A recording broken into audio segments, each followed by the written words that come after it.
J'ai introduit notre prédicateur pendant qu'il s'approche, Ariel Allemand. Peut-être certains d'entre vous le connaissez depuis des années, puisque ça fait 16-17 ans qu'il est à l'Église, qui grandit depuis son adolescence ici à l'Église. Il a marié une fille de l'Église, il y a eu des enfants ici à l'Église, il y en a 4 maintenant. Ils ne sont pas eu dans le baptiste, là, parmi nous, on va dire. Hein? Et Ariel est depuis quelques années avec moi, avec les Boys. Vous connaissez les Boys? Levez la main ceux qui savent c'est quoi les Boys. Parce que les Boys, ils savent c'est quoi? Les Boys, c'est une rencontre. On ne fait pas les mêmes activités que le film Les Boys. Je vais juste spécifier ça. Là. C'est pas pareil. Là, OK? Là, même si c'est le même nom, c'est pas la même affaire. C'est important en partant. OK? Mais c'est un groupe d'hommes que je réunis avec le pasteur Jocelyn Aubu qui apporte justement les poils plus gris, plus blancs de sagesse au groupe et dont la contribution est tant appréciée. Et on réunit une quinzaine d'hommes à tous les mois pour stimuler leur leadership, pour les aider à conquérir, dans le fond, le leadership que Dieu a pour eux, autant dans leur foyer que dans l'Église, qu'au milieu de travail, que dans leur vie de père et de voisins, etc. On veut stimuler leur leadership et qu'ils puissent devenir les hommes que Dieu veut qu'ils soient comme leaders. Et donc, on veut aider ceux qui veulent être dans la louange à trouver leur place, ceux qui veulent être les enseignants qui aspirent au diaconat, qui aspirent au pastorat, à trouver leur place. Et Ariel fait partie de ceux-ci. Et Ariel est avec moi depuis 2 ans dans notre groupe thématique. Il participe à l'enseignement avec moi-même et Philippe Menosier. Et ce matin, c'est lui qui va apporter la parole. Ça s'inscrit ici dans une démarche aussi que le conseil pastoral fait pour aussi former des hommes pour l'avenir et former de la relève, des hommes qui vont prendre la relève dans toutes les sphères de leadership de l'Église. Et donc, c'est dans ce contexte-là que s'inscrit la présence d'Ariel. Il est compétent, il étudie en théologie, il fait sa maîtrise en théologie à Montréal. Tout il commence, il veut spécifier qu'il commence, là, mais ça fait longtemps qu'il lit de la théologie. Ça va être bon pareil. Et il est conseiller financier à la Caisse depuis quelques années. Alors, accueillons-le chaleureusement. Merci, merci. Est-ce qu'on m'entend bien? Ça sort dans les speakers? Bon. Super, je vais m'approcher de ça ici. OK. C'est imposant quand même d'être en avant. Et quand même, c'est un privilège pour moi de vous partager un petit peu un texte des Écritures. Je veux en profiter pour remercier l'Église, un peu comme Joël mentionnait, qui me soutient dans les études, puis qui me donne l'occasion là, de vous faire profiter de ce que j'apprends, puis qui me forme à travers tout ça. Puis ma prière ce matin, c'est que ça vous soit aussi bénéfique pour vous. Et c'est autant un privilège pour moi ce matin, un 6 octobre, en plein automne, où les feuilles sont en feu dehors, parce que ça fait exactement 12 ans que justement mon épouse et moi, Lisanne, on est mariés.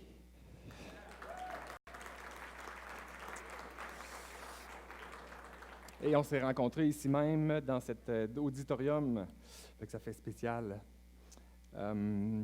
J'avais écrit sur ma feuille pour ne pas l'oublier. Ça, c'est important de ne pas oublier ça. Et malheureusement, elle n'est pas avec nous ce matin parce qu'elle faisait partie de l'événement où Mélanie a reçu son bébé. Donc, fidèle à elle-même, au service des autres. Elle a passé la nuit donc à aider Mélanie pour son accouchement.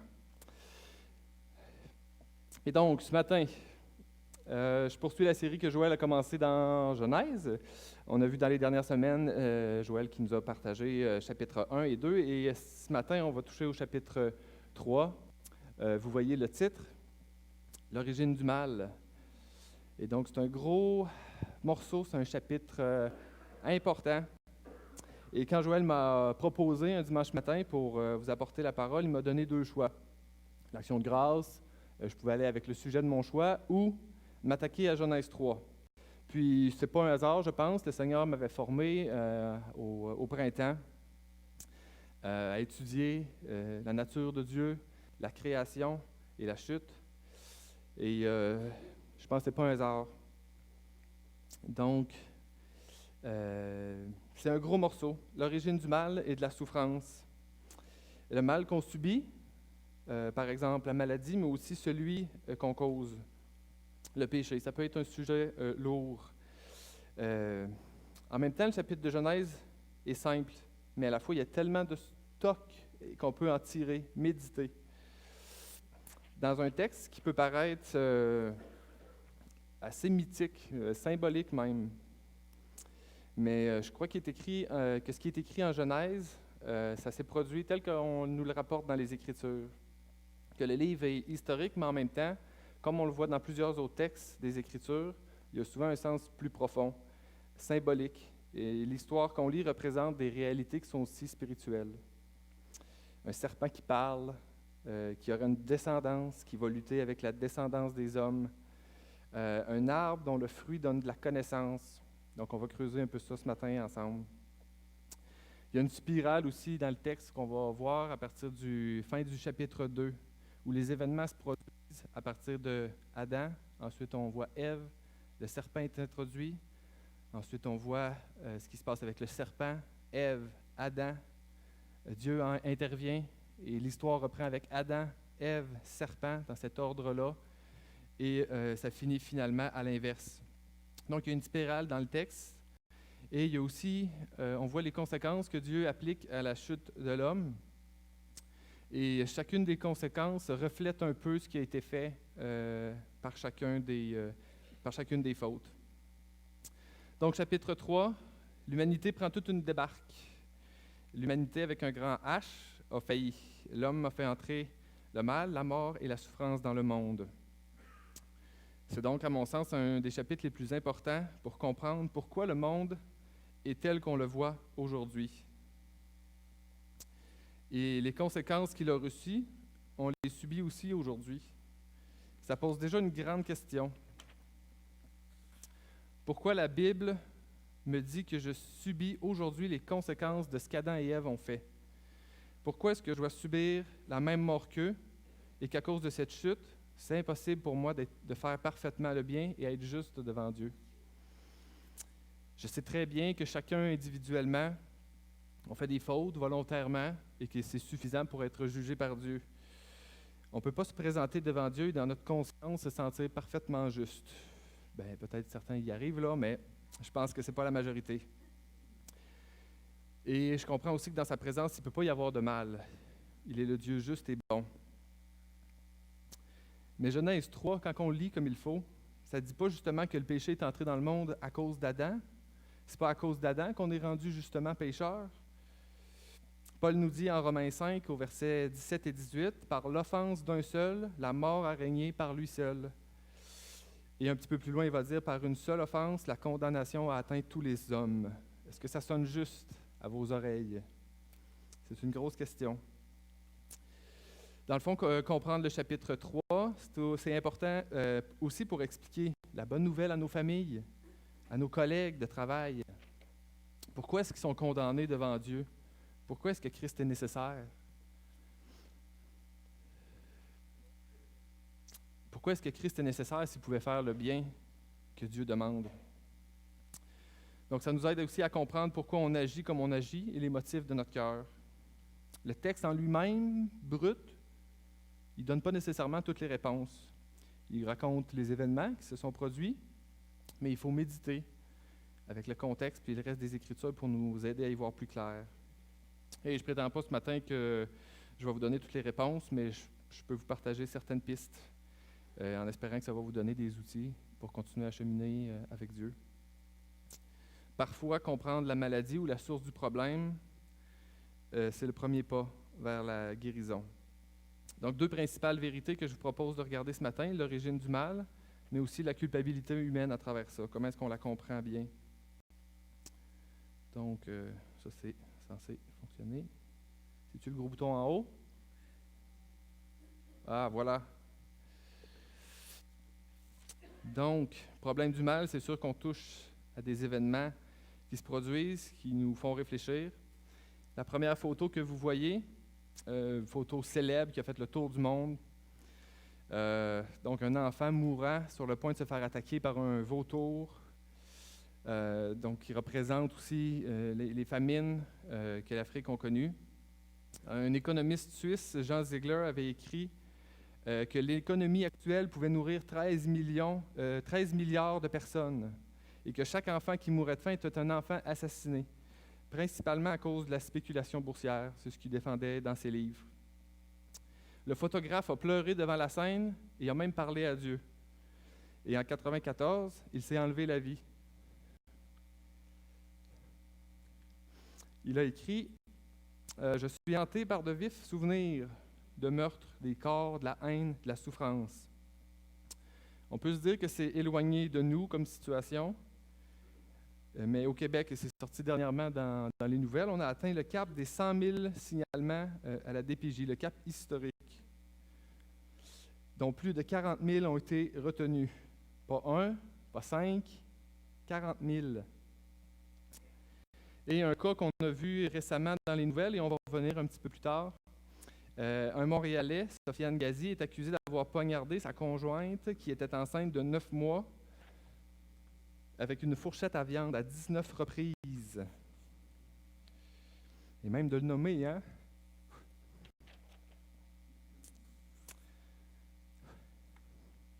Pourquoi est-ce qu'on est dans un monde où ce genre d'événement peut se produire? Comment on peut agir avec tant de cruauté? D'où vient qu'il est si naturel pour l'homme de faire le mal, souvent dans les petites choses, mais aussi trop souvent dans de grandes choses? Quels sont les impacts du mal dans nos vies et comment comprendre Dieu à travers ça? Vous savez, il s'agit ici d'un des arguments qu'on entend le plus souvent pour nier l'existence de Dieu. Je l'ai déjà entendu à mon travail, peut-être vous l'avez déjà entendu aussi.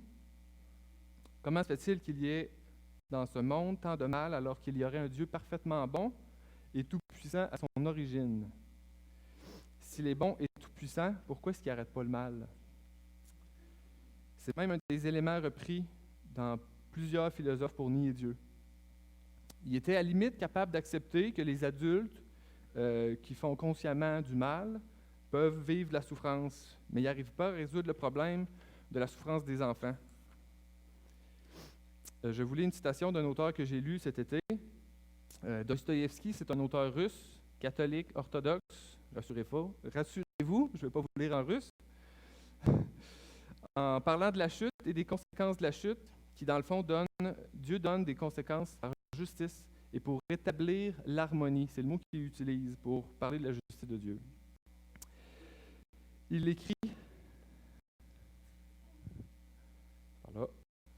écrit, si tous doivent souffrir afin de concourir par leur souffrance à l'harmonie éternelle, quel est le rôle des enfants? On ne comprend pas pourquoi ils devraient souffrir eux aussi au nom de cette harmonie. Pourquoi servirait-il de matériaux destinés à la préparer? Je comprends bien la solidarité du péché et du châtiment, mais elle ne peut s'appliquer aux petits innocents. Et si vraiment ils sont solidaires des méfaits de leur père, c'est une vérité qui n'est pas de ce monde et que je ne comprends pas. Cette harmonie ne vaut pas une larme d'enfant. C'est par amour pour l'humanité que je ne veux pas de cette harmonie. C'est intéressant comme pensée. Et ce n'est pas nécessairement sa pensée personnelle, c'est une pensée avec laquelle il luttait et qu'il représentait à travers ses personnages. Mais il lutte quand même, dans un certain sens, avec cette idée de la justice de Dieu. À plus petite échelle, ça peut être votre cas. Peut-être entre certains d'entre vous, vous vivez des situations difficiles et que vous n'arrivez pas à comprendre avec un Dieu qui, on annonce, bon. Un conjointe qui vous a abandonné, qui a abandonné la foi, un enfant qui a abandonné la foi, un parent ou un enfant malade, un proche qui s'est enlevé la vie, qui a des problèmes de drogue ou de boisson, des problèmes dans votre couple, des problèmes financiers, des enfants élevés seuls.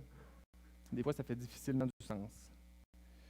Peut-être est-ce que vous avez une réponse à ça qui vous aide à traverser cette épreuve-là, mais peut-être vous n'avez pas de réponse non plus. Donc, je vous invite à prier avec moi. Seigneur Dieu, je veux simplement te remercier pour ta parole qui nous éclaire. Et merci de nous guider, Seigneur. Merci d'être la source de notre vie. Et merci d'être un guide aussi, Seigneur, pour arriver à y voir plus clair dans le monde, à comprendre ce que tu veux pour nous, ce qui est bien, Seigneur, et ce qui est mal. Et bénis encore, Seigneur, ce message ce matin. Amen. Donc, ce matin, je vais survoler le chapitre 3, parce qu'il y a beaucoup d'éléments dans le chapitre. Et Joël va revenir dans quelques semaines sur certains aspects qu'il voulait aborder avec vous, ou c'était peut-être pour me corriger puis il ne me l'a pas dit, là. Donc, Genèse établit dans ses 3 premiers chapitres l'origine du monde tel qu'on le connaît aujourd'hui. Après avoir parlé de l'origine de la création, de la nature qui nous entoure dans les 2 premiers chapitres, la loupe des Écritures se resserre sur la création de l'être humain. Et ensuite, sur 46 chapitres, l'emphase sera mise sur les générations qui suivront ce premier couple, Adam et Ève, pour à chaque fois se concentrer sur une seule descendance précise qui nous mènera jusqu'à Jacob et ses fils, Joseph, qui constitueront le peuple d'Israël en Égypte au début de l'Exode. 46 chapitres pour suivre une descendance précise. Il y a quelque chose qu'il ne faut pas manquer. On n'a pas suivi l'histoire de tous les descendants, mais une seule lignée. On a vu certains cousins et cousines ici-là, pour ceux qui ont en mémoire le livre des Genèses, Ésaü ou Ismaël, mais reste que le récit principal, il se concentre sur une lignée précise. Pourquoi cette lignée est si importante? Je pense que la plupart vous connaissez la réponse.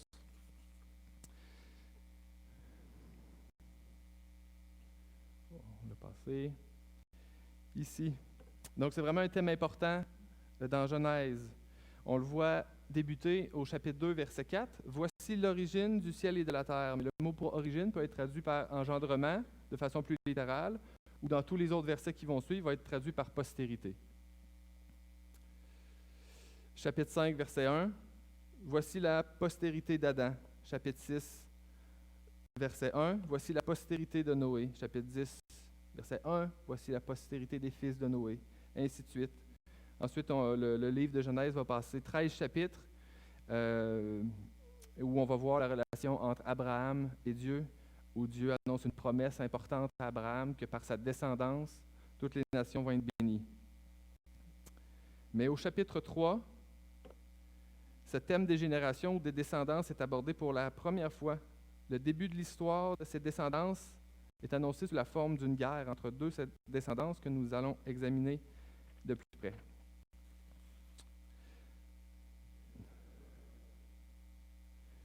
Donc, je vous résume les grandes lignes du texte, parce qu'on ne prendra pas tout le temps de le lire. Je vais en lire quelques portions là, par la suite.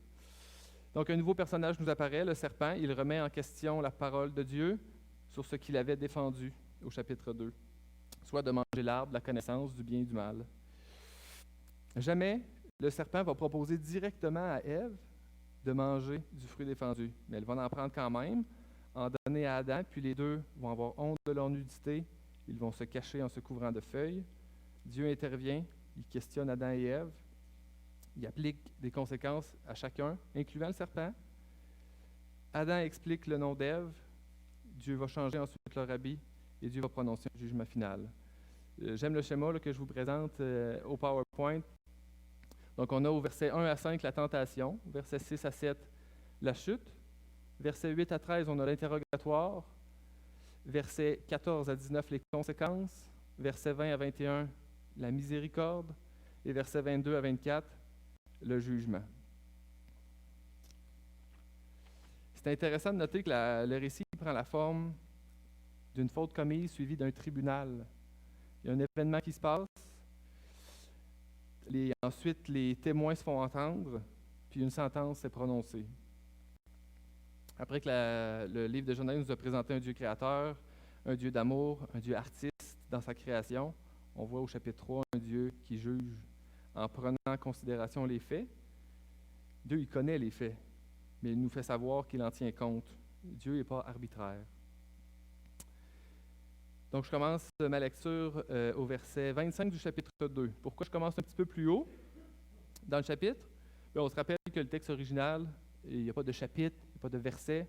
C'est des repères pour nous aider à nous replacer, mais je pense qu'il y a un beau parallèle entre ce qui se passe au verset 25 et par la suite l'introduction au chapitre 1. Et c'est certain, ce jeu de mots-là qu'on voit, c'est par rapport à l'aspect de la nudité qu'Adam et Ève ont et la ruse du serpent. On lit, donc, chapitre 2, verset 25. « L'homme et sa femme étaient tous deux nus et ils n'en avaient point honte. et le serpent était le plus rusé de tous les animaux des champs que l'Éternel Dieu avait fait. Le mot qui est ici utilisé pour nu est dans le texte arumim ou dans sa racine aram, tandis que le mot pour rusé est arum. C'est très proche, les deux mots ensemble. Et le mot pour rusé, on le voit une seule fois ici en Genèse. Il est utilisé ailleurs, dans les Proverbes, où il est utilisé plusieurs fois, puis il y a un sens positif, le sens de prudent, perspicace, judicieux, intelligent même.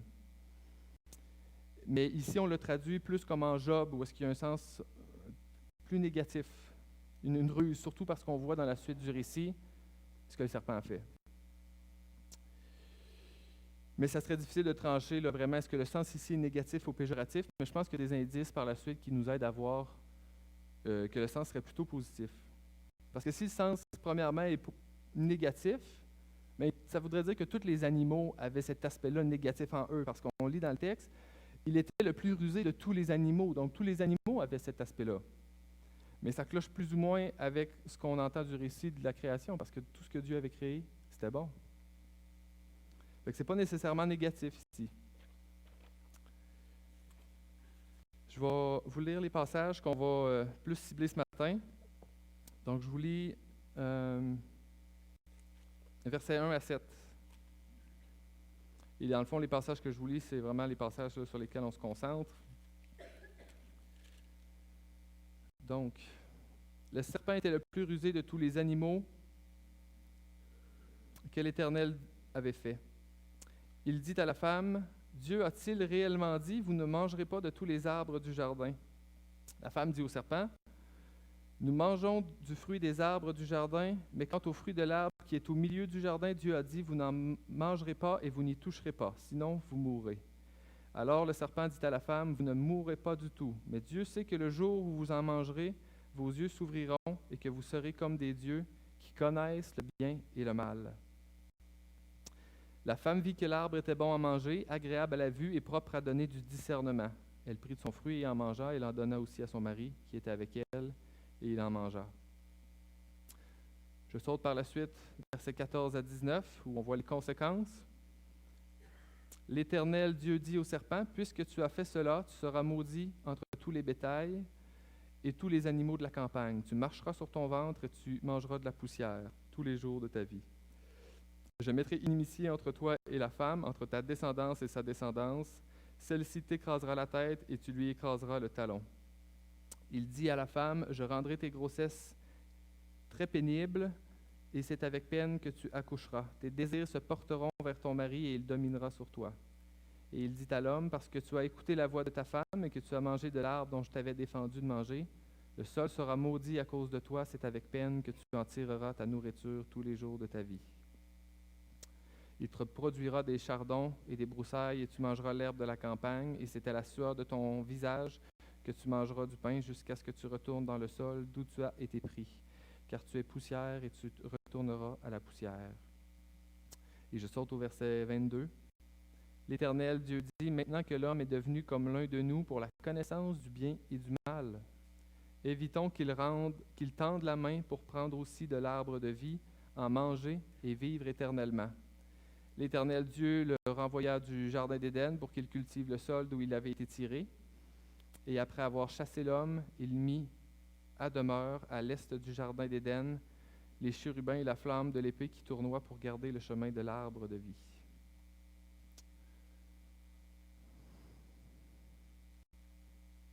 Je commence par le serpent.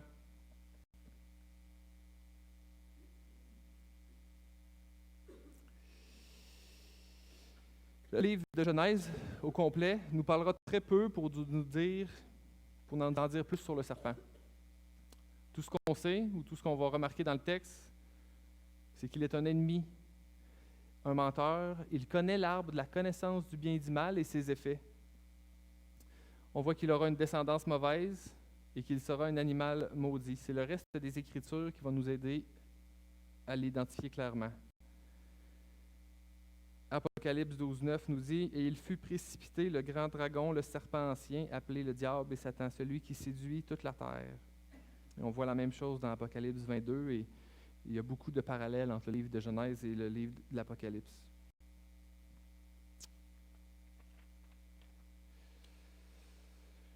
Et dans les premiers versets qu'on a lus, et c'est ce que je veux mettre l'emphase surtout aujourd'hui,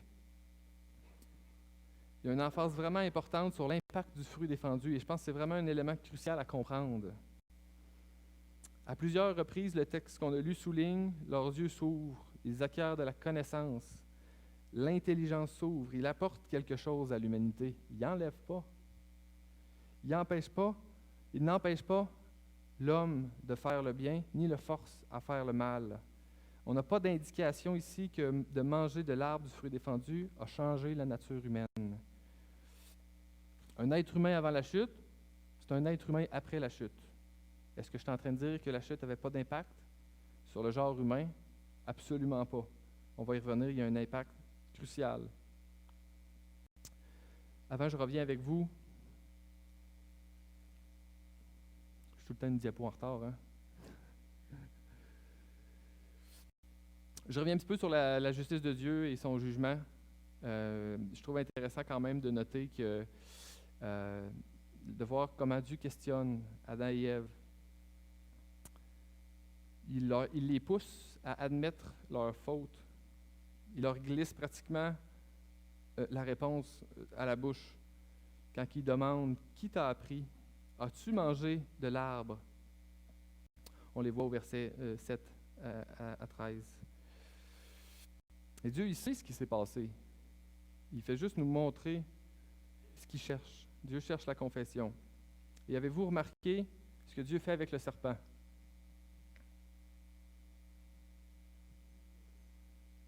Il ne pose pas de questions au serpent. Est-ce que c'est surprenant? Dieu, il sait ce qui s'est passé. Pour le serpent, comme pour Adam et Ève, ça démontre encore que Dieu cherche la confession, sachant lui-même très bien ce qui s'est passé. Il connaît le serpent. Le serpent n'a pas la chance de répondre à Dieu. Et ce qu'on remarque dans les malédictions qu'on a lues ou les conséquences des versets 14 à 19, le serpent est le seul qui est maudit. Il n'y a pas de malédiction prononcée par Dieu envers les êtres humains. Seulement le serpent et la terre, le sol. Et c'est très rare de voir dans les Écritures Dieu maudire directement. Il y a vraiment un sens très fort. Le fait que le serpent est appelé à ramper sur son ventre est une caractéristique qu'on voit plus loin en Lévitique 11 de l'animal le plus abominable, quand Dieu dresse la liste des animaux qu'il interdit de manger à Israël. Et je ne rentrerai pas non plus ce matin dans les théories à savoir si le serpent avait-tu des pattes avant la chute, après. Hein? Le sens de la phrase ici, à savoir qu'il se met à ramper. Je pense que ce n'est pas l'emphase qui est mise par le texte. L'emphase est vraiment mise sur le fait qu'il est maudit et qu'il devient, en quelque sorte, l'animal le plus abominable, je pense dans un sens qui est symbolique. Et il y a un renversement intéressant à noter de ce que le serpent était. Il passe du plus rusé au plus maudit. Regardez la tournure de phrase. Le serpent était le plus rusé de tous les animaux des champs. Et quand Dieu le juge, il dit « Tu seras maudit entre tout le bétail. » Il passe donc, par rapport à tous les animaux, du plus rusé au plus maudit.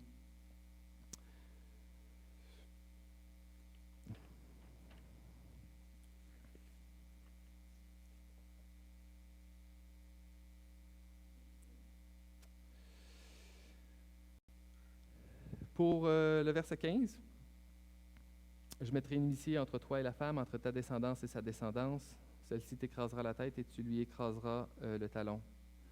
Encore une fois, je pense qu'il y a un sens aussi qui est plus fort que juste l'image du serpent qui est ici. Parce qu'on sait qu'un serpent, ça ne se nourrit pas de poussière. Ce n'est pas leur nourriture normalement. Et on sait bien aussi que le serpent n'a pas de descendance littérale. Mais il y a une descendance du serpent qui est rebelle à Dieu et qui combat contre la descendance d'Ève. Le mal nous fait la guerre. On peut se rappeler les paroles de Jésus qui appelle les pharisiens « race de vipères ». Donc il y a un parallèle difficile à éviter aussi. entre la conséquence de l'homme qu'on a lu, tu es poussière et tu retourneras poussière, donc Dieu qui annonce la mort, et la nourriture du serpent, qui est cette même poussière. Et depuis le début de la Genèse, l'homme est constitué de cette poussière-là. Peut-être qu'en d'autres mots, le serpent se nourrit de la destruction de l'homme. Dieu condamne le serpent à avoir pour nourriture le fruit de ses actions, l'homme qui l'a cherché à détruire. Et donc Dieu annonce une hostilité de longue durée entre la descendance d'Ève et celle du serpent. Toutes les conséquences qu'on voit des versets 14 au verset 19 sont observables à chaque génération. Et le langage hébraïque, il peut être aussi bien ici traduit par descendance, la descendance immédiate ou les descendances à venir. Mais le contexte global de Genèse, qui se centre sur les descendances du premier couple, et par l'évangile de Matthieu, qui retrace la généalogie de Jésus-Christ jusqu'à Adam, je pense qu'on peut y voir clairement une introduction à la victoire de Jésus-Christ à la croix, et que cette descendance-là qui est finale, qui écrasera la tête, c'est Jésus-Christ. Déjà avant le 3e siècle avant Jésus-Christ, les Juifs voyaient dans ce passage-là une annonce claire du Messie qui était promis.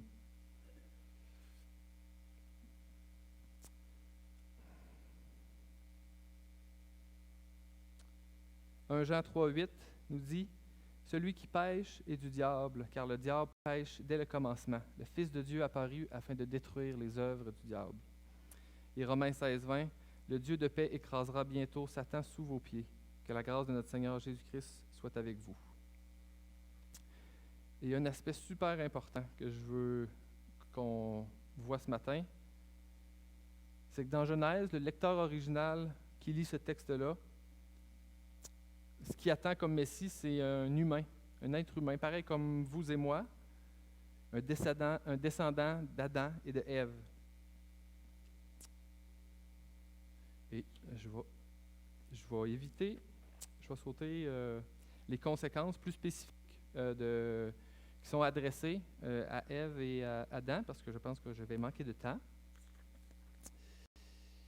Mais je veux noter, comme je vais vous le présenter juste ici, pour reculer. Oh, là. Ah, ok, oui, ici.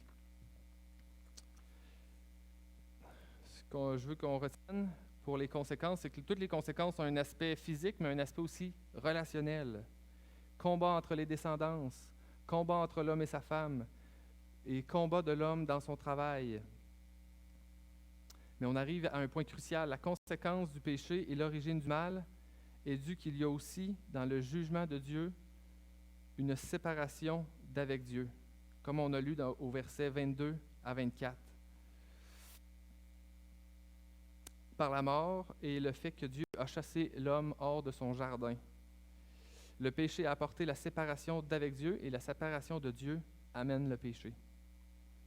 Et d'être séparé de Dieu, ça fait notre affaire. Aujourd'hui, on peut le voir encore.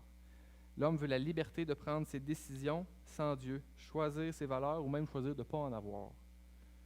L'homme veut être le guide de sa propre vie et c'est de plus en plus mal vu d'être guidé par un livre vieux de 2000 ans. On est guidé par plus que ça, mais je paraphrase. Personne ne veut se laisser quoi dire, quoi faire par la Bible. Mais la personne qui place sa foi en Dieu a réellement un choix à faire. Est-ce que je me soumets à Dieu ou non? Est-ce que je décide pour ma propre vie? Et c'est ce que le monde nous invite à faire. Prenez-le, le fruit. Laissez faire la béquille. Ce n'est pas une religion qui va nous dire quoi faire.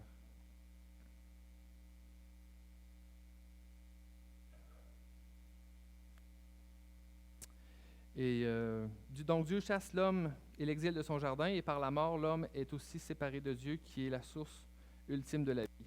Et rapidement, je veux simplement vous mentionner que le jardin d'Éden, c'est une symbolique aussi qui était très forte, représentant la présence de Dieu. Par le fait que Dieu expulse l'homme de son jardin, comme n'importe quel membre qui péchait dans le peuple d'Israël pouvait être expulsé.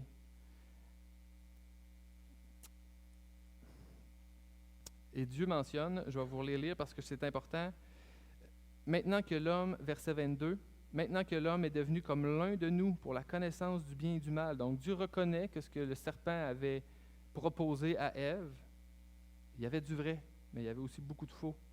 Mais Dieu reconnaît quand même cet aspect-là. Ils ont acquis la connaissance du bien et du mal. Et à cause de ça, Dieu dit, évitons qu'ils tendent la main pour qu'ils prennent aussi de l'arbre de vie, en manger et vivre éternellement. Pourquoi cette connaissance a-t-elle cette conséquence? Pourquoi l'homme doit-il mourir ayant acquis cette nouvelle connaissance? On sait que Dieu, tout ce qu'il avait créé, était bon. Adam et Ève, ils ne faisaient pas le mal avant d'avoir acquis cette connaissance-là. Ils étaient guidés par Dieu. L'arbre défendu a ouvert leur intelligence. Il a donné de la connaissance du bien et du mal. Il a rendu l'homme indépendant de Dieu du point de vue moral. On veut faire nos choix. Et même à la limite, on veut faire le bien par nous-mêmes. Et c'est là qu'est le problème. On veut être maître de nos propres vies libres. Donc je vois que le péché est de rechercher une liberté morale, indépendante de Dieu, sans avoir à se soumettre à Dieu. Connaître le bien et le mal, ce n'est pas mal en soi, parce que Dieu a cette connaissance. Verset 22. Maintenant que l'homme est devenu comme l'un de nous, pour la connaissance du bien et du mal, Dieu avait cette connaissance-là en lui. Ce n'est pas une chose qui est mauvaise en soi.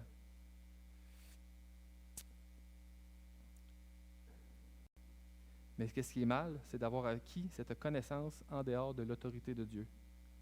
Il y a deux valeurs en opposition, mais qui ne sont pas nécessairement mauvaises. Est-ce que l'homme choisit la relation avec Dieu, qui inclut cette soumission-là, l'unité, ou est-ce que l'homme choisit la liberté, l'indépendance morale? Mais ce qu'il faut comprendre, c'est que l'homme sans Dieu ne peut pas gérer cette liberté. Gérer le bien et le mal, ça prend la puissance de Dieu et ça prend sa sagesse. Sans cette puissance, l'homme est attiré vers le mal et je vous donne 3 raisons pourquoi.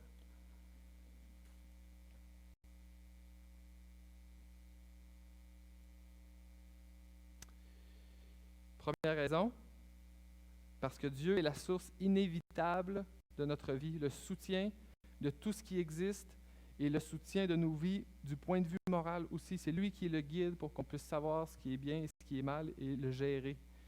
Dieu a créé l'homme à son image, de la poussière du sol, mais avec son souffle, sa respiration en nous, nous donnant la vie. Dans le texte, il est le « je suis ». À chaque fois que vous voyez la traduction « l'Éternel », c'est celui qui est. De lui, on tire notre être. On est lié à lui parce qu'il nous aime, mais aussi parce que c'est comme ça qu'il nous a créés. Il a mis dans la création que c'était nécessaire d'être attaché à lui. Acte 17, 28, je vous lis, « Car en lui, nous avons la vie, le mouvement et l'être. » Et en parlant de Christ, Colossiens 1, 17, « Il est avant toute chose et toute chose subsiste en lui. » Et moralement même, Jacques 1, 17, « Toute grâce excellente et tout don parfait descendent d'en haut du Père des Lumières, chez lequel il n'y a ni changement ni ombre de variation. » Jésus, dans le même ordre d'idée, en Jean 15, 5, « Je suis le cep, vous êtes les sarments. Celui qui demeure en moi et en qui je demeure porte beaucoup de fruits, car sans moi, vous ne pouvez rien faire. » Et Luc 18, 18, un chef interrogea Jésus et dit, « Bon maître, que dois-je faire pour hériter la vie éternelle? » Et Jésus lui répondit, « Pourquoi m'appelles-tu bon? Il n'y a de bon que Dieu seul. » Si donc on est détaché de Dieu moralement et qu'on est détaché de la source du bien, mais tout ce qui nous reste, c'est le mal. Et le mal a pour conséquence la mort. Mais je vous rappelle que ce n'est pas parce que nous sommes moralement ou de la façon qu'on est fait après la chute, il n'y a rien en nous qui nous force à faire le mal. Ce qui fait qu'on se dirige vers le mal, c'est qu'on est détaché de Dieu. Parce que c'est lui qui est la source du bien. Aussitôt la connaissance du bien et du mal acquise et chassé du jardin, l'homme tue son frère, Caïn et Abel. Et bientôt, au chapitre 6 de Genèse, On lit: l'Éternel vit que la méchanceté des hommes était grande sur la terre et que toutes les pensées de leur cœur se portaient chaque jour uniquement vers le mal. Mais ce n'est pas qu'ils sont naturellement mauvais, mais bien plus du fait qu'ils ont été chassés de l'arbre de vie et de la source du bien, Dieu lui-même.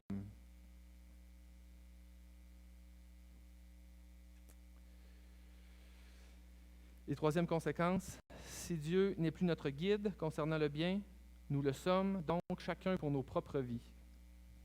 Chacun se fait Dieu, chacun décide de ce qui est bien et ce qui est mal. Et ce que ça amène au bout du compte, c'est que la notion de bien et de mal perd tout son sens, puisqu'il n'y a plus de cadre de référence. Si Dieu n'existe pas, pourquoi est-ce que je ferais le bien, puis pourquoi est-ce que j'éviterais le mal? Il n'y aura pas de conséquences non plus. Chacun fait ce qu'il veut, et ça peut seulement mener au chaos. Comme on le voit dans le livre des Juges, un exemple de ce qui se passe quand il n'y a plus de cadre de référence pour juger de ce qui est bien et de ce qui est mal. Le livre répète à plusieurs reprises: dans ce temps-là, il n'y avait point de roi en Israël. Chacun faisait ce qui lui semblait bon. Et c'est pas joli ce qui se passe en Juge.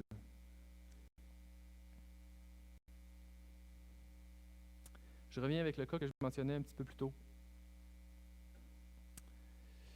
Et je vous lis un article du journal qui a rapporté les événements, parce que ça vient rejoindre ce que je vous mentionne un petit peu plus tôt. On dit que le procès, donc de l'homme qui a poignardé sa femme, durera 5 semaines et les procureurs de la couronne envisagent de présenter une quarantaine de témoins en cours, dont une biologiste, une pathologiste, des médecins. Il dit: rappelons que selon la loi canadienne, un enfant doit être sorti du ventre de sa mère pour être considéré comme une personne. À 9h, 1 minute et 5 secondes, le fœtus de 9 mois est dans le ventre de sa mère. Il n'a aucun statut juridique. Aux yeux de la loi, il n'est pas plus important qu'un amas de cellules. À 9h, 1 minute et 15 secondes, il est sorti du ventre de sa mère. Il a des droits, il est considéré comme une personne et si jamais quelqu'un le tue, cet individu sera inculpé de meurtre. C'est comme ça au Canada. La loi ne fait aucune différence entre un amas de cellules, un embryon de quelques semaines, un fœtus de 4 mois ou un fœtus de 9 mois. Tant que tu n'es pas sorti du ventre de ta mère, tu n'as aucun droit, tu n'es rien. Bref, s'ils arrivent à prouver que le bébé est bel et bien mort une fois qu'il est sorti du ventre de sa mère, M. Gazi pourrait être condamné pour meurtre. Mais si la défense prouve que le bébé est mort alors qu'il était dans le ventre de sa mère, il pourrait s'en sortir. Voie de fait grave. Donc l'homme s'embourbe dans toutes sortes de problèmes de jugement moral si on ne reconnaît plus le standard divin de dignité à l'homme dû à sa création et à son image de Dieu. On est des cellules évoluées qui n'ont pas de valeur. Et c'est même un problème que les philosophes reconnaissent, que si on rejette Dieu, il faut trouver un cadre à respecter. Il faut trouver une base pour faire le bien, sinon on s'en va n'importe où. Puis à ma connaissance, je n'ai pas trouvé de fondement moral pour écarter Dieu de la vie humaine. J'en cite un qui a écrit: « Si l'on ne croit à rien, si rien n'a de sens et si nous ne pouvons affirmer aucune valeur, tout est possible et rien n'a d'importance. Point de pour ni de contre. L'assassin n'a ni tort ni raison. Malice et vertu sont hasard ou caprice. » L'homme sans chef suprême ou sans soumission à Dieu se fait Dieu de sa propre personne au détriment des autres. On écrase son prochain quand il n'y a pas d'autorité reconnue. Et même un d'entre eux, Kant, a écrit ou a dit que pour lui, en Genèse 3, Adam, dans le fond, il n'a pas chuté, il n'a pas fait tomber l'humanité. Au contraire, il l'a libéré. Il y avait une lecture biblique, disons, mythologique. Et pour lui, donc, Adam a fait un bon choix en choisissant la liberté au lieu de la soumission à Dieu qu'il trouvait cruelle, qui condamne ceux qui ne peuvent atteindre ses standards. Donc, j'en reviens à cette question. Est-ce que Dieu vraiment nous demande l'impossible? Maintenant qu'on est détaché de lui et incapable de faire le bien, on fait quoi? Pourquoi Dieu me condamnerait-il alors que je ne suis pas en mesure d'accomplir ce qu'il demande? Mais le problème de la question, c'est le par moi-même. Dieu ne nous a jamais demandé d'accomplir parfaitement ses standards par nous-mêmes. Il sait très bien que c'est impossible, mais c'est sous sa direction, en mettant notre confiance en lui et en mettant notre foi dans le fait qu'il accomplit lui-même ses standards de sa propre justice, que la relation avec lui est établie. Tout comme Adam avant la chute, qui ne pouvait pas reposer sur ses propres forces pour faire le bien, puisqu'il n'avait pas la connaissance du bien et du mal, au point où on le voit après la chute. Mais maintenant qu'on a cette connaissance en nous, on ne peut plus suivre non plus naturellement Dieu comme Adam avant la chute, puisqu'on a été chassé. On est donc prisonnier de cette connaissance qui nous tire vers le mal. Le combat est bien présent et on est tiraillé entre vivre comme on le souhaite ou se plier à la parole de Dieu. Et j'ai une image que je trouve particulièrement intéressante, les branches. L'homme avant la chute, et cette branche-là qui est attachée à l'arbre, par lequel il peut faire des fruits. Mais une fois la chute arrivée, on est toujours une branche, le même être humain. Mais comme on n'est plus attaché à l'arbre, on n'est plus en mesure de faire ces fruits-là. Et Christ nous reconnecte. Il a écrasé la tête du serpent, et pour nous, le combat s'achève.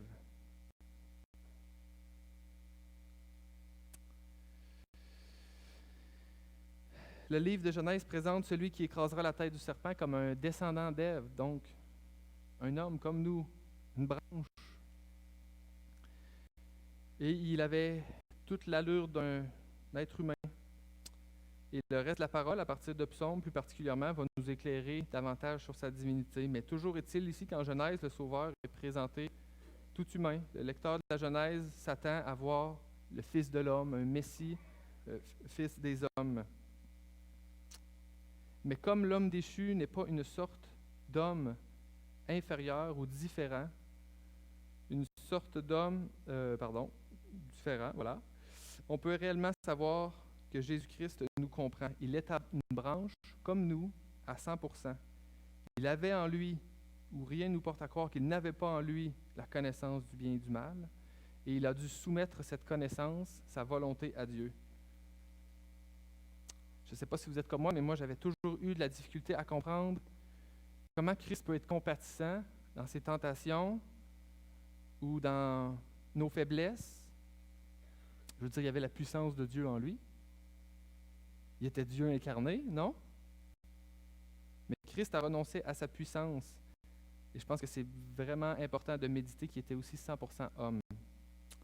Philippiens 2,6 nous dit « Lequel, en parlant de Jésus-Christ, lequel existant en forme de Dieu, n'a point regardé comme une proie arrachée d'être égal avec Dieu, mais il s'est dépouillé lui-même en prenant une forme de serviteur, en devenant semblable aux hommes. » 2 Corinthiens 8,9 « Car vous connaissez la grâce de notre Seigneur Jésus-Christ, qui pour vous s'est fait pauvre, de riche qu'il était, afin que par sa pauvreté vous fussiez enrichis. » Jésus-Christ, à cause de son incarnation et de son humanité, est compatissant,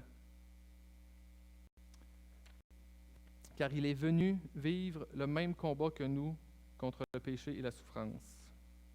Hébreux 2, 14 à 18.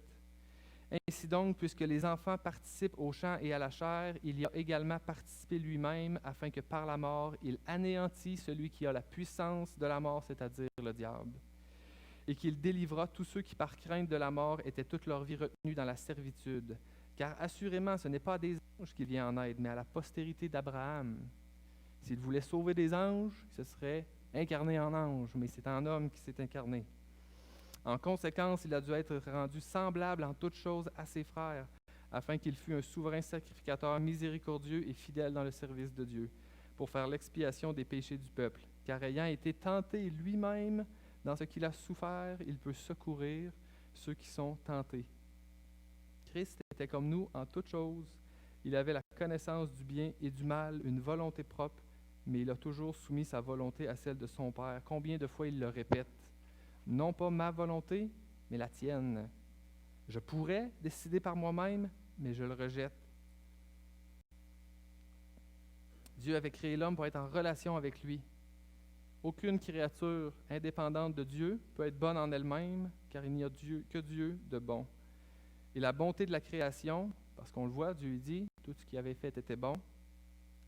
Eh bien, cette bonté-là était due au fait que la création était attachée à Dieu.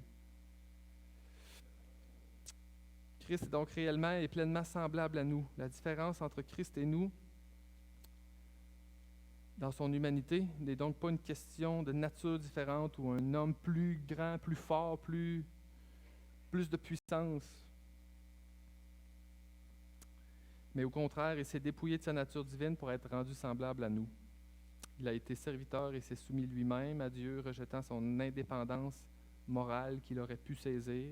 Christ a été tenté, comme chacun de nous, sans avantage. C'est par la force de Dieu, c'est par la force que Dieu lui a donnée qu'il a surmonté les épreuves. Et force qu'il veut nous communiquer en nous attachant à son Père, sachant qu'il nous comprend. Il l'a vécu par expérience. Il est compatissant. Est-ce que vous luttez avec un sentiment d'impuissance face à l'incrédulité d'un proche, une maladie? Christ s'est senti impuissant. Matthieu 13, 58. Et il n'y fait pas beaucoup de miracles dans ce lieu à cause de leur incrédulité. Jérusalem, combien de fois ai-je voulu rassembler tes petits et vous ne l'avez pas voulu? Vivez-vous de l'incompréhension ou un sentiment d'abandon dans une situation particulière? Mon Dieu, pourquoi m'as-tu abandonné?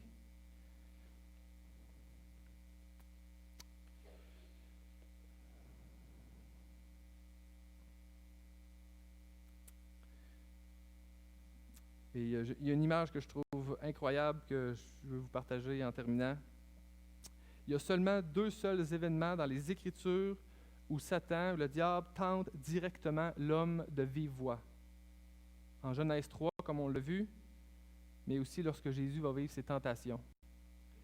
Deux événements où l'homme est tenté de manger par le diable et où la parole de Dieu est mise en doute. Dans le premier événement, tous les arbres sont accessibles. Tous peuvent être mangés, sauf un. Le paysage est merveilleux. Et l'homme qui était soumis à Dieu décide de prendre le fruit défendu et d'accomplir sa propre volonté. Dans le deuxième scénario, le paysage est désert. L'homme est dans le désert, entre guillemets l'homme, okay? Et dans le désert, il ne peut rien manger depuis 40 jours. Et alors qu'il porte une volonté qui est la sienne, il la remet entre les mains de Dieu et se soumet à la volonté de son Père. Le Fils de l'homme a eu sa revanche du serpent au désert, et notre frère a vaincu l'ennemi. Romains 5, 19. Car comme par la désobéissance d'un seul homme, beaucoup ont été rendus pécheurs, de même par l'obéissance d'un seul, beaucoup seront rendus justes. Mais ayant dit tout ça, c'est vrai que même quand on croit que Dieu existe, le mal ne fait pas toujours de sens. Mais je pense que si Dieu n'existe pas, le mal fait encore moins de sens